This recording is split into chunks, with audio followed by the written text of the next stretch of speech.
Morning guys, how you doing? This is Gavin here from Starfresh Personal Training, and today is about the 30-day end of my 30-day challenge for my vegetarian adventure. So results are in basically. So I weighed or measured probably a month before that. So I've been training consistently, calories the same, protein the same, everything else, and then obviously a month ago I started a vegetarian diet. So it was really hard for me to let go of eating more protein, things like that. And obviously, people will say that you get the right amount of protein from plants and stuff like that. And to be honest with you, that hasn't shown itself in this way. And even when I'm tracking on MyFitnessPal, I know how much protein I need to have, and I was nowhere near hitting it. Like probably 50% less than what I've been doing. So I'm going to show you my results on my Tanita scales at the gym. I'm just going to talk you through the difference in results, and although I've lost weight, it isn't the weight that I wanted to lose. Okay, so hold on. So these are my, I'm going to hold this up a little bit.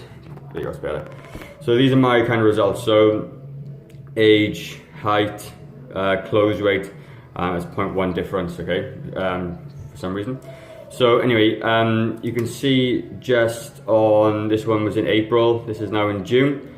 And I was 77.6 kilos, and today I'm 77 kilos, and I've been using the same amount of calories. 2,100 calories has been my thing, and as you can see, I've lost half a kilo. So a lot of you think that's pretty awesome. Then you come down, fat percentage is 21.4, and here is 22. So in fact, I've lost some weight, but actually put some fat on. Then you're gonna come down, muscle mass 58, and these are the numbers I care about: 58 kilograms. I'm 57.1, so I've lost nearly a kilogram in muscle. So I've always lost a bit of fat. Have I lost a bit of fat?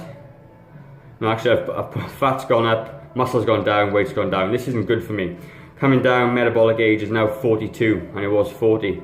So as you can see, that with a vegetarian diet, things haven't actually gone the way I wanted them to. And in terms of metabolism, things like that, with less muscle on your body, your metabolism will slow down. That isn't what I want. My goal is to maintain and build muscle and lose body fat. So the 30-day of my vegetarian thing is over now, but there are some good things that came out of it. Number one was my joint pain has disappeared. Now I swapped from full-fat milk to almond milk. And I think after doing a lot of research, that is the biggest thing that's helped me. And it's because of a compound called D-galactose. And D-galactose essentially has been proven in studies to increase the aging in mice and people. And obviously I don't want that because I already got bad joints. I don't want them to age any faster. Also as well, I probably had a little bit more fish than I was used to. And that's probably helped with the omega-3 fats. So two things I've taken away from my vegetarian challenge. One is that I do need protein to maintain my muscle mass, and I can't do it with vegetables. Two, by eliminating some full fat milk and stuff, my joints are feeling better, and obviously I'm going to eat more fish. So they're the three good things. So this little experiment has been really cool, really insightful.